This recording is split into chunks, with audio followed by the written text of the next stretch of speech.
भारत की फाशट हुकूमत की जानिब से कश्मीरियों के 6 साल से जारी इस्तेहसाल के खिलाफ कमिश्नर सरगोधा डिवीज़न जहाज़िब अवान की सरबराही में सेमिनार और रैली का इनेकाद किया गया।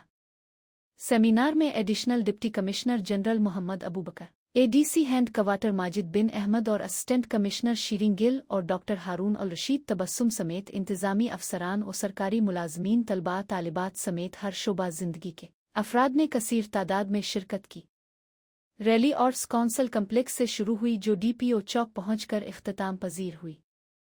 रैली के शुरका ने पाकिस्तानी और कश्मीरी परचम, बैनर्स और कतबे उठा रखे थे जिन पर भारतीय हुकूमत के खिलाफ एहतजाजी नारे लिखे थे। शदीद गर्मी के बावजूद रैली के शुरका ने तपती धूप में खड़े होकर भारत के खिलाफ शदीद नारेबाजी की। सरगोधा की फिजा भारत मुखालिफ नारों से गूंज उठी। कबल अज़ीं आर्ट्स काउंसिल कम्प्लेक्स में मुनक़दा सेमिनार से खिताब करते हुए कमिश्नर जहाज़िब अवान का कहना था कि भारतीय मज़ालिम और कश्मीर की आज़ाद हैसियत के खात्मे के खिलाफ आलमी बर्दारी फौरी नोटिस ले। उन्होंने कहा कि मसला कश्मीर पर अक़वाम मुत्तहिदा की करारदादों के मुताबिक अमल होना चाहिए। ऑपरेशन बुनियाद अल मरसूस में अशरों बाद बतौर कौम हमें कामयाब मिली कि हमारा दुश्मन किया पूरी कौम हैरान है।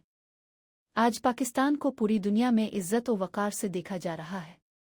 कमिश्नर ने कहा कि ऑपरेशन बनियान अल मरसूस यौम अज़दी और मरका हक की कामयाबी इमसाल बड़े जोश व खुरूश से मनाएं, अपने घरों पर झंडे लहराएं और साथ एक एक पौधा भी लगाएं। सेमिनार में मुख्तलिफ स्कूलों के बच्चों ने टेबलोज, तकारीर और मिली नगमों के जरिए जदोजहद आज़ादी कश्मीर में अपनी जानों के नजराने पेश करने वाले शुहदा को खराज अकीदत पेश किया। इस मौके पर कश्मीरियों से इजहार यकजहती के लिए 1 मिनट की खामोशी भी इख्तियार की गई।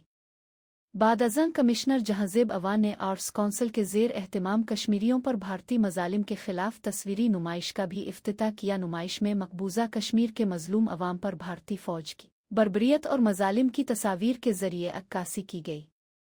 नुमाइश देखने वाले हर शख्स की आंख अश्कबार थी। तमाम तकरीबात का इख्तिताम मुल्क व कौम की तरक्की और मकबूजा कश्मीर के अवाम की आज़ादी की दुआ पर हुआ।